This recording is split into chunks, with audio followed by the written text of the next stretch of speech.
Welcome back to Momentous Struggle, a Star Wars Shatterpoint podcast. On this week's episode, Aubrey and I are going to have a somewhat philosophical conversation about improving in the game versus winning in the game. So let's just go ahead and jump on into that.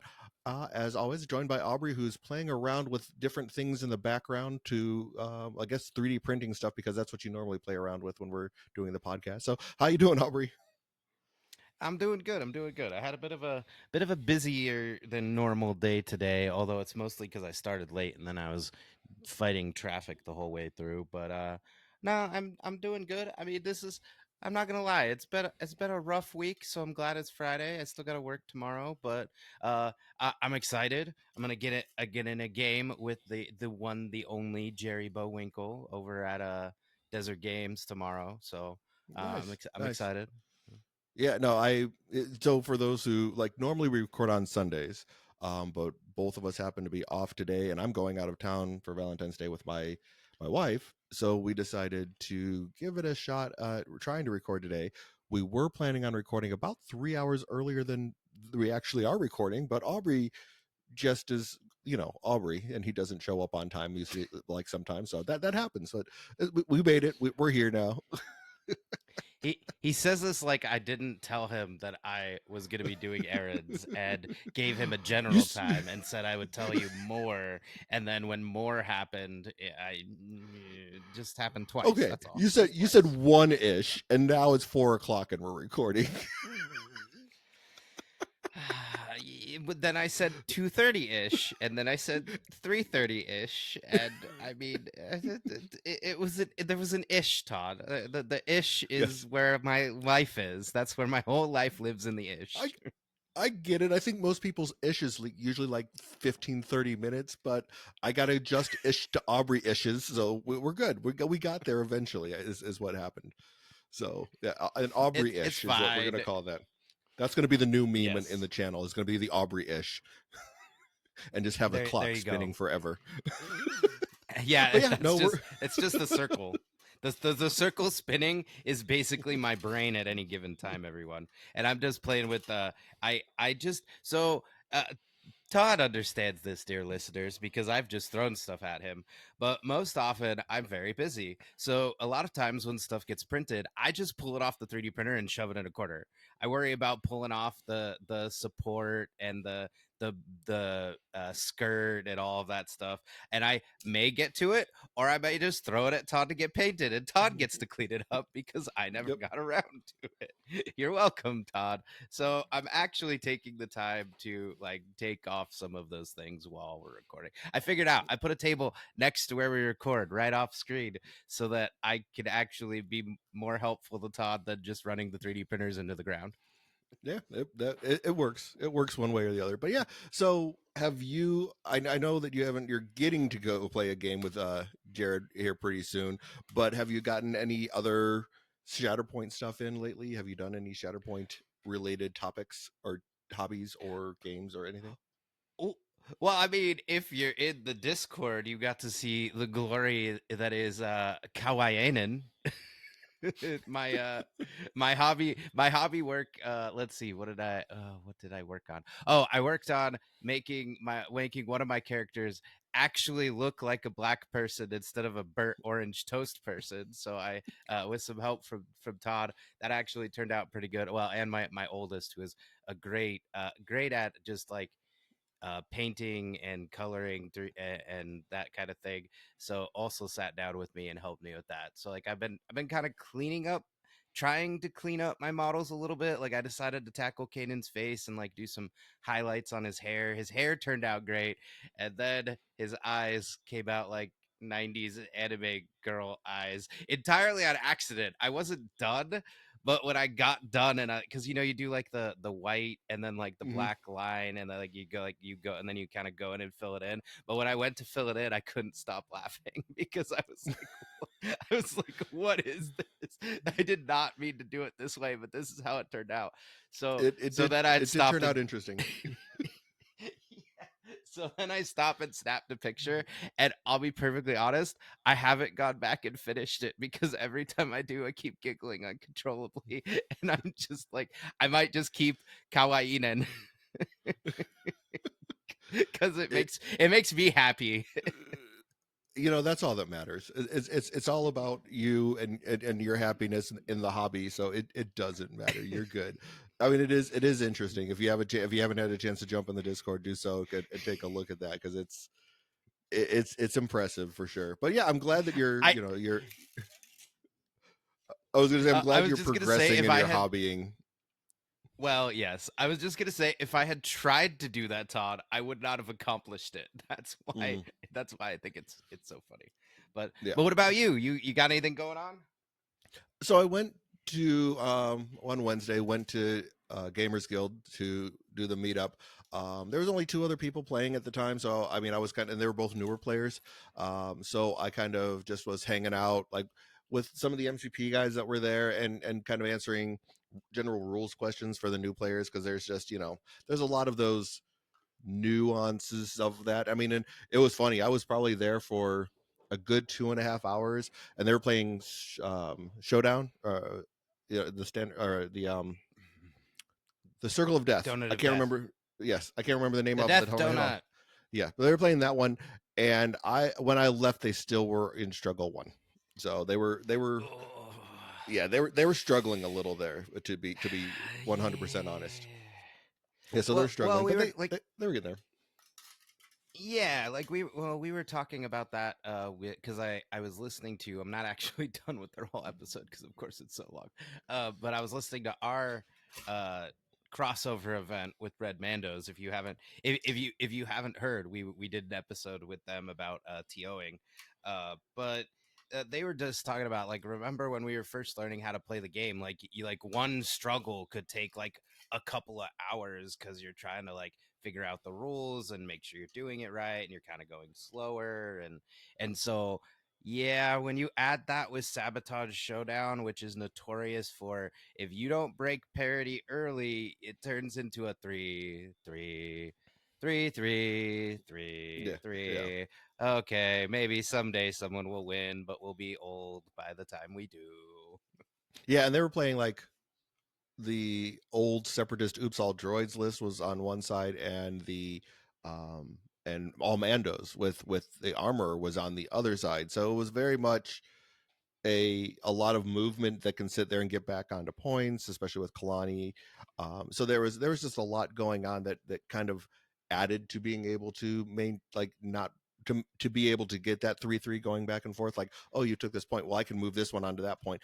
I mean, they should have been able to break parity, I think, but it was more along the lines of they're still learning, so there's probably like triggers getting missed and things along those lines because I wasn't watching 100% of what was going on. But I mean, but that does kind Yeah, of that lead makes us into sense. like and that does kind of lead us into like some of the stuff we were talking about with the winning versus improving piece of it though, because that's kind of where they're in that mindset of kind of, well, at least what I hope is of the improving aspect of it. And to be fair, this entire topic like kind of jumped into my head simply because I was at my daughter's track meet last weekend, and my 8-year-old it's her first season running USA Track and Field track meets with club track and all of that, and she's disappointed because she's not finishing first place and everything along those lines. But I like looked at her very first time that she ran in a track meet, which was maybe 3 weeks earlier, and versus the times that she was running in the two events that she ran at the most recent one. And I'm like, well, in the 60-meter dash, because it's an indoor track meet, so they ran the 60 instead of the 100, she improved by a full second. And then I looked at her 200 time or 200-meter dash time, and she improved by like 10 seconds. I'm like, yeah, you didn't win. I mean, and you are pretty far down as far as your times go, but again, only your second meet, but your improvement was phenomenal. And granted, at an 8-year-old, you're only worried about I didn't get the ribbon, and you're disappointed about that. And I think to a certain extent, we don't grow out of that as we get older. Sometimes it's like we're all about you. If you don't win the ribbon, Yeah. First place or last place, Mhm. that's all that matters. Yeah. I mean, the whole Ricky Bobby thing, you know, you either win or you lose type of a thing. There's no second place. So I mean, that's, I guess that and that's kind of where I was going. Kind of a jumping off point is that you should be focusing on, especially in this game. Not everyone is going to be, like Dami Matt or like Matt Booker or Kenny over at Zion's Finest and just able to sit there and win the events and play as consistently as possible. But you can improve to where when you're playing against some of those players, when you get to that point where you get to play against them, that you're playing at that level. And I think that's kind of where maybe sometimes we need to take a step back and reevaluate where we are at the current state of the game versus where we're trying to get to, and maybe that whole journey of improvement. I don't know, what do you think?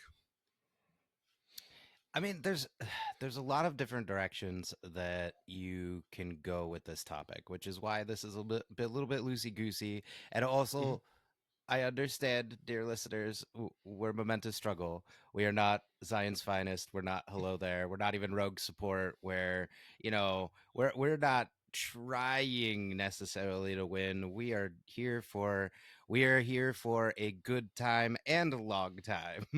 Hmm. So it I know it might seem silly that we're talking about this, but it's actually why I think it's important because uh I am a recovering tryhard for Magic. Like I've told this story on the podcast before, but I once got into an argument with my fiance because I was mad that I won an entire event, and we're talking like F&M, which is like a local low stakes nothing thing, but like I went undefeated on a night, but I was mad that I won because I won because I was lucky. I didn't win, like I had made like a mistake, and then my opponent just wasn't able to capitalize on the mistake, and so I won anyway.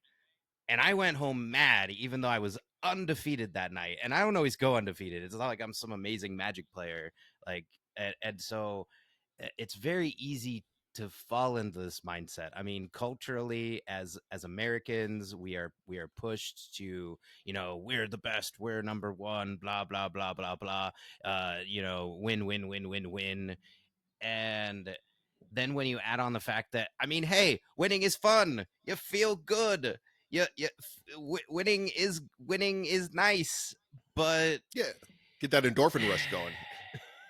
right, right. But that mindset can lead you down dark paths. And I'm not saying that some of the best Shadowpoint players out there are following in these paths, but I mean, you can reach a point where you're not having fun anymore because you're so focused on the winning aspect of the game that you are forgetting the game part of the game. Nobody's making you play Shatterpoint. We hope you are not chained to a desk playing game after game after game. Your eyelids are peeled back by some machine. So they're chanting the tournament rules in the background. I like, please tell me you're doing this for fun. Exactly. Yeah. I mean I and broke that's Todd. no. I mean you're absolutely right. I mean that's the thing that I think we sometimes lose focus of is that we're here to have you're hopefully here to have fun. I mean that's the stakes are not so high that you have to win at all costs. I mean the pricing is like, it's like in Magic I can kind of understand it. If you're playing at the Pro Tour or the World Championships, you're talking about six figures that you can, like, especially World Championships, you're talking about six figures you're taking home. First place is taking home what, $250,000 or something like that.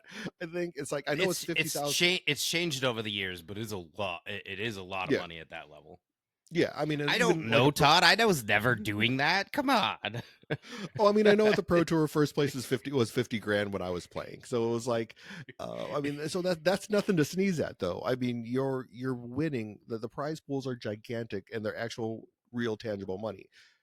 That's not here. The like you'll get some cool prizes. I mean, and sure, you can throw them up on eBay and maybe make couple $100 if on the prizes that you win or something. But is it really worth the stress that you're going to put yourself through for the game? And I guess that's, kind of in retrospect, like looking at the winning piece of it, it's like, yeah, winning's great. You get the endorphins, you get that really feel good moment. But at the end of the day, did you enjoy yourself winning, or is it just a matter of like, are you are you putting yourself, like, measuring your success in the game against all of the other people playing the game, or are you measuring it against yourself and how you play the game is really the important, like, for me, like, that's one of the things that I look at it when I go to play a game. It's like, okay, I'm playing this list again because last time I played it, I made these errors. Now I'm going to go ahead and play and focus on eliminating these certain errors that I made. And I think that's kind of, those points of where do you want to improve along this journey of playing this game. Yeah, and this so I have two thoughts on that. Um First off, yeah, you don't want to get into that mindset because it leads you down weird rabbit holes. Like I could think of like, oh, like um Smite Club, I was really mad because I had messed up Ezra like multiple instances during that tournament. And so I was like, you know what? I'm not playing with Ezra for a while. I need to set him aside and do something else. But then, of course, Ezra's really good at specters, and like that was really hamstringing my strategy because I was leaving Ezra at home more often than not. And then I had to be like, okay, no, I need to think about this differently. I need to improve and work on my play patterns with Ezra so that I don't fall into those traps again. So like that's the first caveat. But then I kind of I don't want to I don't want to emphasize this too much, but I'm going to say it one more time just to make sure. The thing is that you can be a winner but not have a try hard mentality. I am not saying, oh, don't don't try to win or don't set winning as one of your goals, because your goal might be to make top 8 of a GT. It might be to win a GT. The, there's nothing wrong with having that as a goal. That goal in and of itself is not the problem. The problem is when it starts to overtake your thinking and you become so focused on the result of what you are doing that you forget about the process. Does And that you make forget sense? about it. Does, but I mean, and furthermore, you also forget about, like, who you are in it. It shapes who you are. Like, the whole part of winning shapes your entire mentality and your approach to playing, and how you interact with other players. And I mean, yes, because there's some people that, yeah, they're good players, but they might have a reputation of people just don't want to play against them because they are not fun to play against, because they're so hyper focused on that winning aspect of it that it's just like, when you get, I mean, there's people, when you get paired up against them, they're just like, okay, I guess I mean, I'm paired up against this person, I have to play him. I mean, one of the best compliments I've gotten, like, from one of our, it was an MCP player, but he plays in Shatterpoint, and he was, him and I were playing in a event over at Gamers Guild down in Tempe, and I ended up winning the game. But he did to me afterwards, he's like, you know what, playing against you, losing to you was the most fun I've had all day, even at the game that I won. I mean, and that's, for me, that's the most important thing, is like enjoying the journey of playing the game with somebody else. It's like, it's actually, because it's not just me and trying to sit there and win at all costs. And I think that's, do you want to be that person? And you know what, for some people, probably not the people that listen to this podcast, but for some people, that might be what they want. They want to be that person that wins at all costs. I mean, but it's funny because the person that I would immediately point to that is one of the best competitive players that I think I know in Shatterpoint, who's a local to us, Matt Booker, is not that at all. You know what? He is all about having fun and having, and going through it. I mean, if he's playing a competitive event, he's going to play it. But if he's just playing in a normal event, it's like, hey, you missed this trigger. You want to go back and take that trigger. And he's very much about teaching and helping someone improve along the way, instead of just, I'm going to win at all costs. And I think that's kind of that, where I think the overall, like, at least for this part of the conversation, where I kind of want to focus on is, or at least make a point of, is that you can be that competitive player, but you can also be that one who embraces the helping others improve along the way. Right. And this is This is something that actually comes up a lot in my martial arts in my sword class, and I know this is a quote that I think is like attributed to Navy SEALs or something. I don't know, Todd. Todd, you probably know better than I do, but something my Not the Navy instructor SEALs, says. no. Oh, I don't know well, Navy SEALs, man. I just meant you were in the whatever. You've heard the quote, maybe. I didn't. Okay. Yes, I know there's different branches of the military, Todd. Thank you for my lesson on the United States Armed Forces. Anyway, uh, I thought you had encountered it. Can I finish my thought? It's fine. It's fine. I like watching But you get derailed. I'm sorry. he tells us all of the time. Uh, to not rush through our actions, to complete an action before you go on to the next action. And the line he says is that slow is smooth, smooth is fast. And I know this is hard to because I'm talking about something in your mindset, but if you get so caught up in rushing towards that victory, or needing that victory, you're actually going to lower your chances of achieving that result, because Mhm. you're going to get on tilt. You're going to be upset when the result of your actions doesn't match up with winning, right? You or I could go the other nerdy route. Can we go Star Trek? How about Star Trek? Jean-Luc Picard, you can do nothing wrong and still lose. Right. Exactly. I mean, that's the whole. I guess the a caveat to it all is that you still have to sit there and go through that process of like there's going to be people that just might be able to process things faster and might be able to pick up the nuance of a game faster, or the gaming sides of it faster. It's there's a speed to everyone that picks up and takes in the information and how they play the game, how they interact with the game, and things along those lines. And if you're in that rush to sit there and win, you're going to lose out on that a part of the improvement of learning the skills that you need to in order to be a consistent good player. And I think that's kind of where I think we lose track of a lot of things, is that we're in that rush to be first, that maybe we need to sit there and walk before you run type of a mentality. Well, and this kind of goes back to your introduction when you were talking about track meets and like the 1 second difference, the 10-second difference. Mm. That's that mentality of you should be comparing yourself to the previous self that you were. Because Mm. if you start comparing yourself to other players, I mean, I'm sorry, I listen to Zion's Finest too. Some of those guys, they talk about getting in 5 games like a day, or like five, or at least 5 games a week. And I'm over here going, I have played one game of Shatterpoint in like the past 3 or 4 weeks. Yeah, if I start comparing myself to Kenny and his crew, well, of course they're going to be better than me. Like if you do something 5 times a day or multiple times a week, you're going to go insane. You're going to go insane. Not to mention, like, this is we are going to go deep. We're going to go real Uh-oh. deep. There's a book called Snow Crash. It's a classic sci-fi novel, and in the beginning of that book, there is a line where the main character is like, I used to think I was the baddest thing around, and then he met some other guy, some warrior guy, and he was like, okay, I could give up. And I'm sure I'm misquoting the book. There's one fan out there that's like, I'm saying it wrong, whatever. He's like, nope, it's over. I am never gonna beat that guy. This is it. Like, nope, no.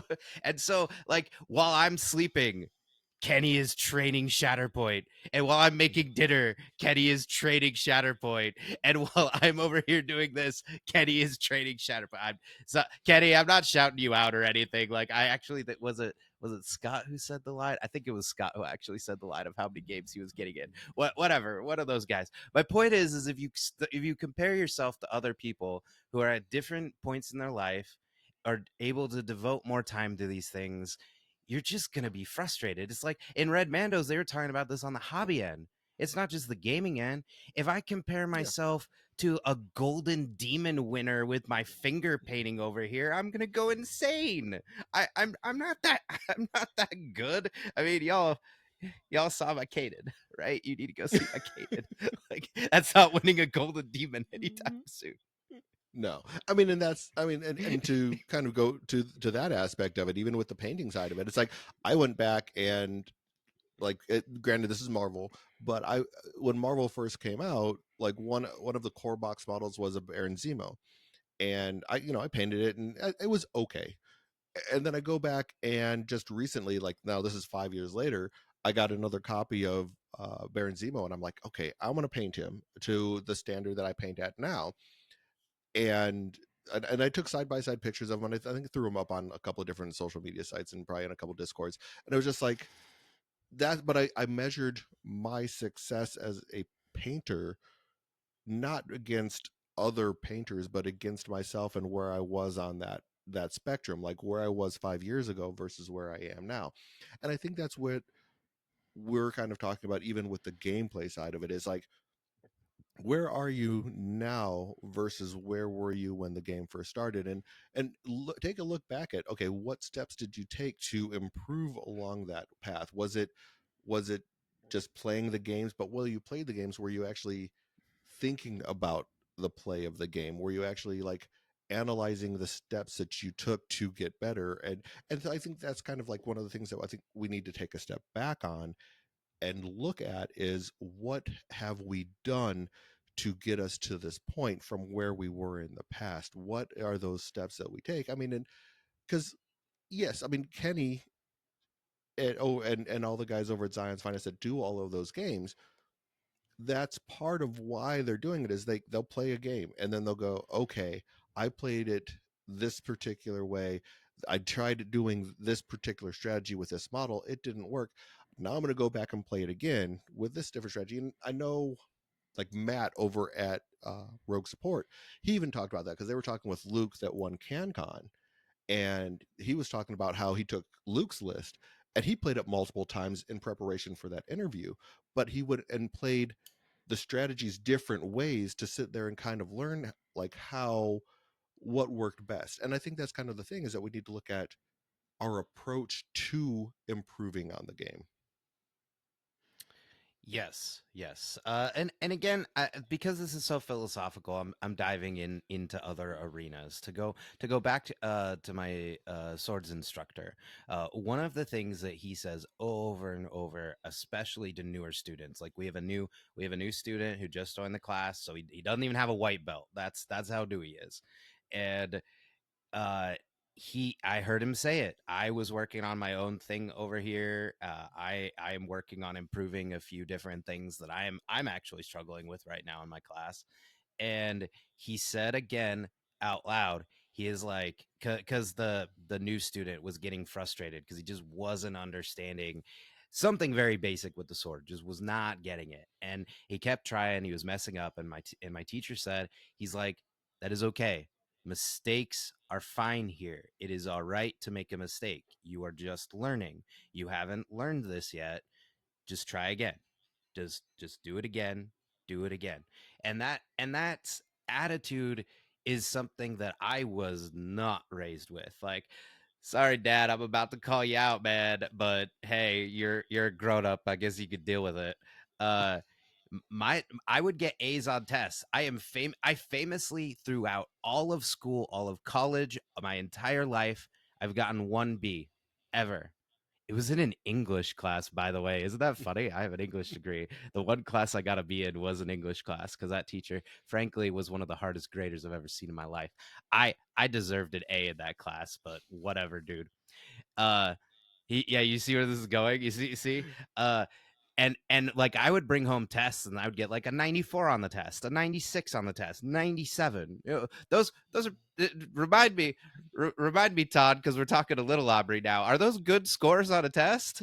Yeah, I mean, in my okay, to say what I say to like get people in college, C's equal degrees, so it doesn't matter. All you need is that piece of paper. But yes, those are Thank very you, good thank you. grades. Thank you. My dad would be like, "So how come you got this question wrong? How come you got these questions wrong? How come you only got a 94?" And it took me a long time to figure out that that attitude was maybe not the best way to approach things, because it was not until, like, I was super anxious. I was always worried about my grades, always worried, like I was angry because that B, I actually kept an A in that guy's class for the whole year, and then on the final, I swear to you all, that man graded me low on the final just to drop my grade from a 90 to an 89, just because he knew it was going to bother me. Like, what is this? We're going on almost 20 years later. Oh, no. Oh, God. Next month, it will be 20 years later. And I'm still talking about it. No You problem probably there. need you Uh, probably need to let that go. I'm just saying, you probably need to let that go. we'll see. We'll see. Maybe in the next 20 years. Uh, But but my point is oh, well, what I was going to say is like, if you're always aiming for perfection, you're always going to fail. I mean, and that's one of the biggest things. Like, I think a mindset that you need to have is if you're going to aim for perfection, and that's the bar that you set, you're going to fail all the time because no one's perfect. Yep. Nope. Todd got it at a one. You knew where I was going with this, because it wasn't until about halfway through college that I finally said, you know what? I am burning myself out, being anxious and worried about my grades. I'm like, you know what? I'm done. I'm just not gonna care. Whatever I do is whatever I do. I need to divorce myself from the result and just work on whatever is in front of me. Hey, Mhm. hey, hey, Todd, what did I say about my grades? Did my grades change at all when I adopted this new mindset? Probably not. No, you were all A's all the way. No, And that's the thing is like no, and no. exactly, and like looking at this game, it's if you're gonna sit there and try and be perfect in every aspect of this game, you're going to fail. There's too many caveats. There's too many different decision points that you're just not going to hit all of them all the time perfectly, because you know what? It's not like checkers where you can only move forward, or there's only so many directions you can move.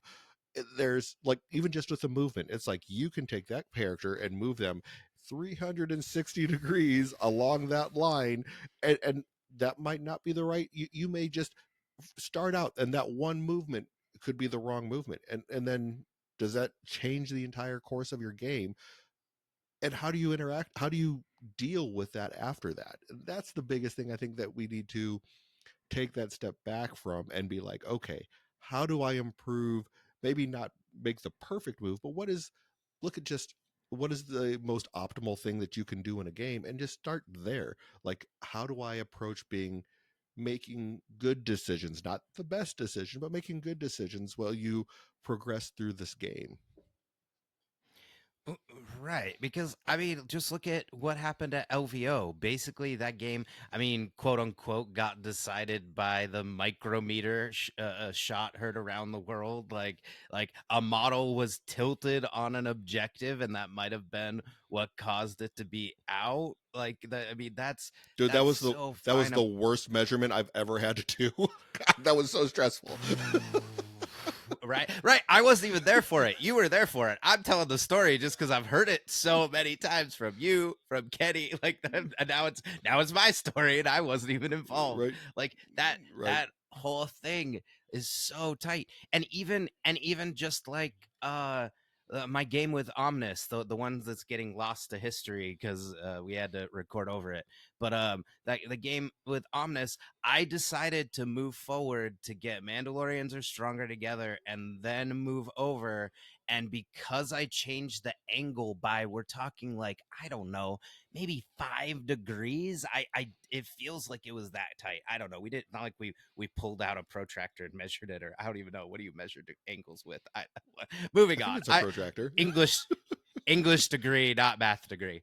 Uh, but like I pretty much lost that game because I moved forward just too far, and I was so focused on one part of the game that I did get the focus that I missed the angle by an amount I can't even identify. Like, I mean, this is just, you have to be focused on the journey, not the result. And the Mhm. results could be the same. That's actually another thing.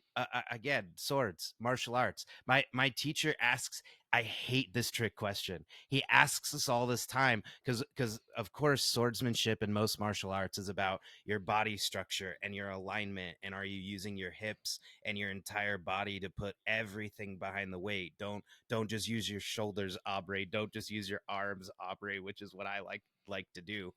Um, but he'll ask this question about this all the time. He'll say, "All right, I'm doing this. Will that cut him?" And we want to say no because like it's not the right. We can tell like his body position isn't right, his structure isn't right. He's leaning too far forward with his head, and he goes, yeah, it might cut him. You might get him. You might win. I mean, it's a fight. He might mess up and you might get him. Does that mean you did the right thing by leaning your head forward or breaking your body position or your alignment? He's like, "No, you messed up too. You might still win, but did you do it the right way?" And then Mhm. that leads to your shoulders hurting and your elbows hurting because you didn't do your alignment properly. Entirely hypothetical situation, right? So you picking up what I'm putting down here, Todd? I do. Yeah. I mean, it's again, it's you can win even though you may not deserve the win. You may not have earned the win. It just might fall in is and especially in this game, there are a lot of things that there's a lot of variance involved in it where you could just fall into a win. And I would like that might be half the time that I win is probably just falling into it because oh like the dice just rolled the right way for me on this one particular attack. I mean and that is part of this game, but it's I mean getting back to the idea of doing it the right way though, did you follow the line of play that was the right way to play it? Did was this the actual way that you should be playing the game? Is it are you improving and learning as you're playing the game, or is it just nope, I flipped a card, I rolled the dice, I did the thing, and you're not thinking through what you're actually doing, you're just going through the motions instead of being being in the moment, being in the actual play and consciously thinking through exactly what you're doing. And I think that's kind of like the biggest thing is like, are you consciously thinking about what you're doing so that you're making good decisions to sit there and grow as a player instead of just winning as a player. Yeah. And mind you, I'm not saying don't go the other way and overanalyze every last thing you're doing and thinking like we got a tournament, like you got 2 Mm. hours. Like that's that kind of overanalysis, overthinking could be for practice games. Like you could tell your buddy, "Hey, I want to really think about these, like I want to see what like each of these 3 different lines would what the result would be." Okay, that's one thing. In a tournament, you're going to have to make the best decision in the time frame with what you know and what's available to you, and then move on. So I mean, again, there's a time and a place. There's nothing wrong. Like I will, even after a tournament, I'll look at my opponent and say, "Hey, is there something you saw that maybe I didn't see, or is there something that I did that didn't make sense to you?" I mean, if you have time, sometimes with tournaments like Mhm. that, you went to mission critical, the round's about to be over, you got to move on. So we can't always do this, but there's nothing wrong with, especially, I mean, I like doing that again with like with Matt or with Samson or other local players. I will be like, "Hey, did that make sense? Did that work, or did I just go off into left field?" Yeah, I mean, and that's you made a good point that I kind of want to circle back to is the time aspect of it because that is another place where I think a lot of us have room to improve because sometimes we sit there and maybe cultivating your decision making skills as you play because sometimes we get so wrapped up in making the right decision that we lose track of we're in the middle of playing a game. And I saw this a couple times at LVO where there were players where they're just they knew what the decision was, but they kept on thinking on the decision. And it's I know I can't remember where I've heard this, and I know I've heard it multiple places before. But typically, the first decision you make, the first choice you make, is the right choice. But then we start second guessing ourselves and start debating internally whether we're making that right choice or not. And I think that's something, definitely an improve a place where players can improve, and myself included, where we make that decision and go, okay, this is the right decision. Let me just go and execute it instead of spending time and that brain power, wasting the brain power, overthinking and overanalyzing what we're doing instead of just going forward, making the decision, executing it to the best of our ability, and then going forward. I think that, so that's another place where I think that improving that skill can lead to winning. We just have to work on improving that, not necessarily the speed in which we play, but our decision making and how we analyze game states and things along those lines. I mean, that's definitely a great place to work on improving as a player, that can lead to that winning part of it. Uh, and and also that will lead to more winning. As somebody who is famously known for taking all of the minutes that he has available to him in games, I'm actually getting better with Shatterpoint. Magic, well, I play Control. I'm sorry, y'all. I wanted 50. You sat down with me. You get 50 minutes of Magic time. That each round's 50 minutes. We play it the whole time. No, none of this 20 minutes run you over with burn and then go have a extra drink break. We play it the whole time. But uh if you aren't going to time, it's less likely that something weird is going to happen and your game is going to get decided by a tiebreaker. Mhm. And like, I'm not trying to rag on people who go to time. Hey, I've played on Sabotage Showdown. I understand why you went to time, Death Donut. But uh if you work on this mindset and this mental state and just sticking to decisions, and remember that and this is something about decision making, that I think, like, I remember reading in some I don't know, something about the military. I'm gonna stop referring to the military because Todd's is gonna make fun of me. But uh time is a factor. You have to make the best decision that you can make within the time frame, because Mhm. if you take 2 hours to make a decision and now you've made the optimal decision, okay, you wasted all of your time on that decision. It might have been better than the quick snap decision that you was a pretty good decision. Like like you if you took so much time that you can't complete the game, then you have failed in optimizing your play patterns, even if you made the optimal play pattern by taking the extra time. Right. And that's, yeah, exactly. I mean, and that's kind of where I think where we're trying to focus on, I guess, more than, for lack of a better way of putting it, is finding that way to sit there and optimize yourself. Optimize, that sounds weird. Optimize yourself, fool. We can, what is it, the $64 million man? We can make him Right. better, we can make him faster, so whatever, something like that. Yeah. No, I get what you're saying, Todd. The point is, ultimately, you should be comparing yourself only to yourself. You should not be comparing yourself to others. Let the tournament results do that for you. And oh, but caveat, don't let a bad result knock you down either. I mean, this week, I am not gonna lie, I was doing some practice on my own with swords, because I take my youngest to his fencing class, and then I just kind of hang out and I'll practice with my swords. I'll tell you what, I was not doing well. Like, my cuts were kind of like just off a little bit, like my angles were off, like, and I'm just fighting air. Don't get me wrong. This was not like a sparring session in the park with, I don't know, some random, but uh but I knew, I could feel that my alignment wasn't correct, my structure was a little off, and I couldn't get it back. I spent that whole time that I was in the park waiting for Parrot, and I was not having I just was not in the right headspace, not in the game. And Right. that's going to happen to you too. You can't win. You can't win all the time. The best Magic players in the world have like a 60 to 65% win rate. That means when they walk up, sorry, I don't know the Shatterpoint version. Maybe somebody else find out. But that means the best players in the world that make the money we were talking about earlier walk up to a table, and it is a 1 in 3 chance that they're going to lose. Yeah. Yeah. And they're the Exactly. best. I mean, right.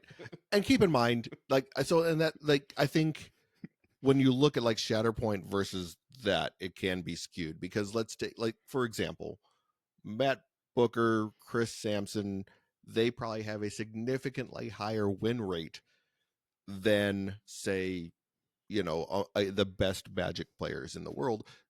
And well, and the reason being more than anything is, who does Matt play against? He plays against locals the majority of the time, so it's like he's kind of beaten up on me a lot, I mean, it's like he can, and I do you it's really what it comes do you down need to, a cookie, Todd? Are you okay? There, right? there, It's like, there. right, make me feel better. But no, I mean, but that's the thing, is like, so Matt is the Adepticon champion. He's playing against people that are picking up the game for maybe the first time, or he's playing the game against people that just play casually, like us. So like he's not, like, the professional players are playing consistently at these weekly high end tournaments where thousands of they can win thousands, compared to us, where we go to our LGS and play. So I mean, it's going to be skewed, I guess, is kind of what I'm saying, is like there's those numbers are, they're kind of apples and oranges, I would think, but there is a lesson there. There's information to be taken from that, that the best players in the world, when they're competing against the other best players in the world, are not always going to be winning every time. It's just not going to happen. I mean, again, look at Matt at LVO. He was the reigning Adepticon champion, but and he didn't even make top 8.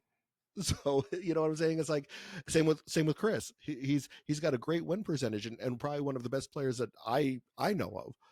And he didn't make top 8. So that's going to happen sometimes. I mean, we're not always going to win, but they did have a good time. They did learn from the game, and I think that's the overall the lesson you need to take is they grew. Like, your growth as a player is like what you sometimes need to take away from it, not what that final win-loss record is, but did you grow, did you learn, did you get good games in? I mean, I can say, listening to like Matt over on Rogue Support, when he was talking about LVO, he was more talking about the enjoyment that he had and how fun the games were that he had. And that's great to hear, that focus was on the enjoyment and the things that he learned while playing, not necessarily just the winning of the games. Right. And again, he had an amazing run too. And Mm. we're not trying to say, oh, Matt only has a good win rate because he's beating up on us. No, he's also played against a lot of the best players in the world.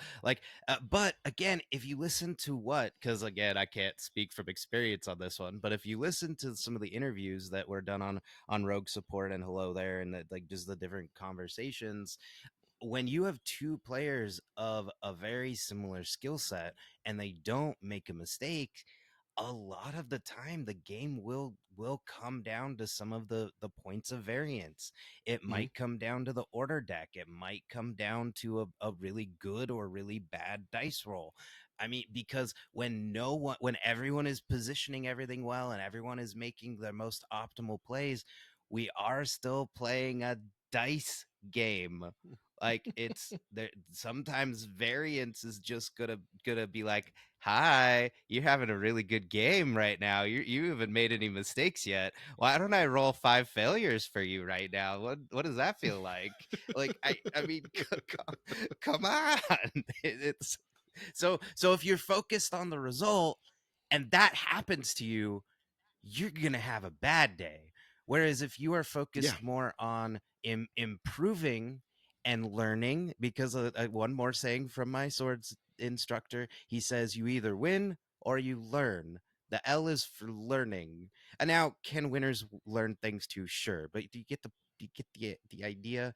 Because the same event, the same result could happen. You could roll 5 failures and lose on the spot, be out of top 8, and they're having and you could yet be either having a bad day or a good day, and it depends on how you felt and what you were focused on. It had nothing to do with the actual game. Exactly. Exactly.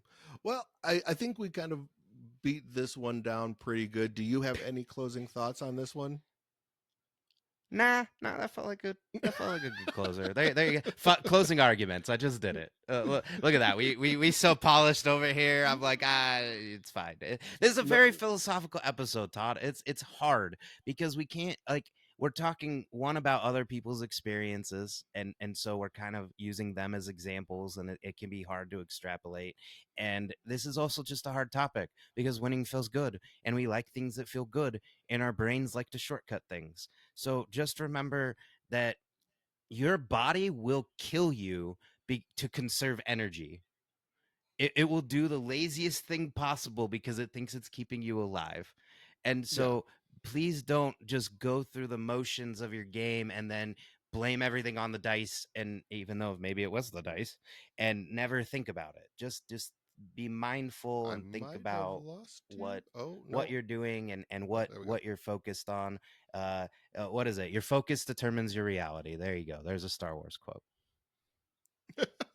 Fair enough. Fair enough. Yeah. No, and that's very true. That's very true. So yeah, I do like the conversation we had, and like I said, I think this was something that I kind of jumped into my head that I wanted to talk about. So I'm really excited about that. But yeah, so to close everything out, I always like to close out by at least thanking everybody for listening. I do appreciate all of you. We do appreciate each and every one of you for continuing to listen to us. Like I still sometimes don't understand why you do it, but hey, we appreciate it, and that's awesome. We do want to definitely thank our patrons. I don't recall if I did on the last episode, so I'm going to shout him out right now. Mr. Pink, who I met at LVO, he was our newest patron. He became one of our scoundrels, and I'm like, thank you very much for becoming a patron. You're outstanding. He was a great dude. Had to leave early to go take care of some family stuff back home. And you know, I was able to send out all of his prizing from because he ended up getting, I think he had to leave after the first round. So I was able to, like, I just put Yeah, it aside, was early. yeah, it was early. So I was able to put aside all of the stuff that he had, for all the different prize support for each round, and I ended up mailing that out to him, to make sure that he still got the things that he signed up to get anyway, even if he didn't get to play all of the games. So I want to thank him for becoming a patron, and of course all of our patrons. You guys are amazing. Thank you very much for your continued support here. We definitely would not be where we are without you. I mean, like I said, you guys are kind of the ones who help us get to Adepticon.